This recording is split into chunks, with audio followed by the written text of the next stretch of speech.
are listening to a direct report of the events that I am experiencing at the moment. Several weeks ago, Station Number 2 and Station Number 1 became the sources of uncontrollable bursts of energy. There was a malfunction on Station Number 2 as a result of a reactor explosion on Station Number 1. To anyone who can hear me, welcome. By the time you listen to this recording, I will most likely be dead. My name is no longer important. I am the former head of security for Station Number 2. My code name is Sumrak. Very well. Not every form of consciousness can have bodies like we're used to. Life can come in the form of a stone, or sand, or even something scattered in the air. Oh, I can hear the good old radar beeping. It's not a bad detector at first, but it can be inaccurate if there is more than one anomaly nearby. Basically, once you get enough hexes, I recommend you buy a better one.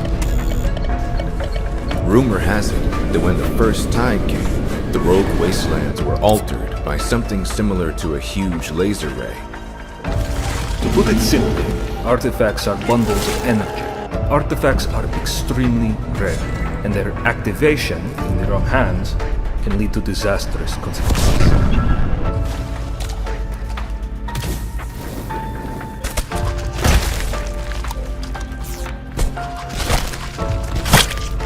We tried to give you a chance, but your stubbornness doesn't leave us any other choice.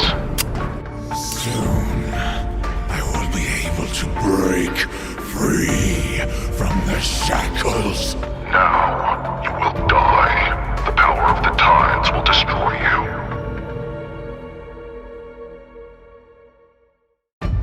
Tartarus, a miserable island overcome by disaster.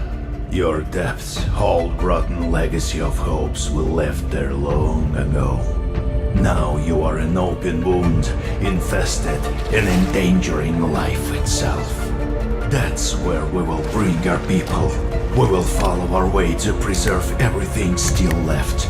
The expedition will carry on. Tartarus can be nominally divided into two parts. The left one is where people have established their settlements. New communities appear there, as well as new trade routes and conflicts. This is where the main storyline unfolds, and PvE locations are situated. You will start here. This part of Pioneer is an adventure game with minimum MMO elements. We put a lot of efforts in our level design and use the best practices of narrative in dialogues. Moreover, we've created a special game mode where other players cannot interfere with you or your party playing. Oh yes, quests can be completed single-handedly or with friends. You can even have a dialogue with an NPC as a body. Explore the regions and gather info about the world and its mysterious past. Rest in any of the settlements, spending time in bars or playing mini-games. Trade for resources and try to gather as much as you can. Pioneer has progression levels, and after each level up, you get one skill point to spend on upgrading your character. This can make playing easier, but without creating builds, you won't have that big of an advantage on the battlefield. Yes, your armor and weapons itself are quite more important. Upgrading and efficiently using your equipment is what actually shows your progress through the game.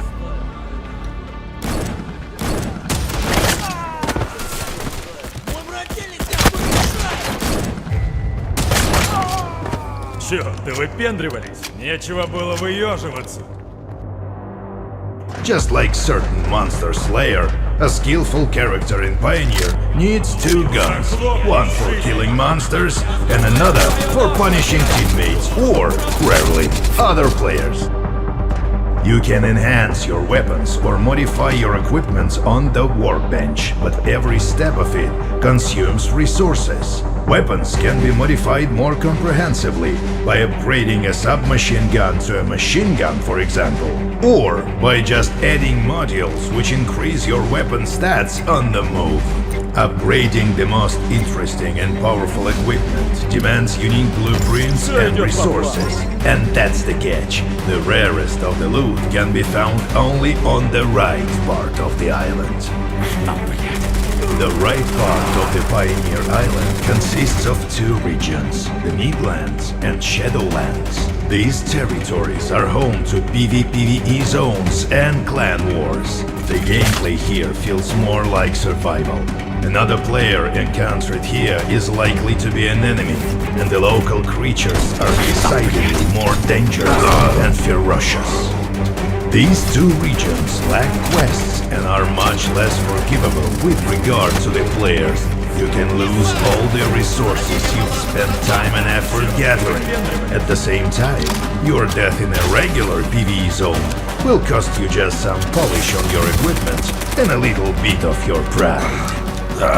Your typical gameplay on the right part of the island looks something like this. You're gathering resources or joining your clan members to seize the production point.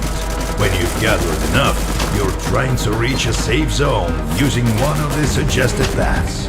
Along the road, you're exploring some more unexplored places.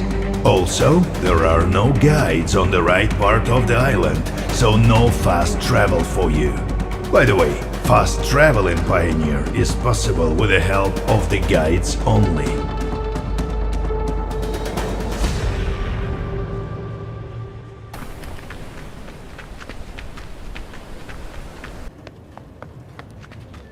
In addition to PvP, MMO fans will enjoy our raids and world bosses adapted to the realities of MMO FPS.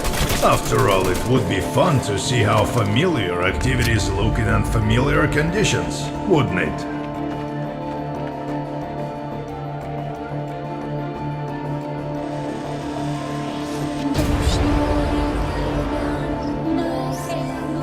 Pioneer is a unique experiment. The further you delve into the depth of the island, the more the game transforms, transitioning from a role-playing adventure to an intense survival experience. We'd love to tell you more, but unfortunately, we'll have to do it in due time.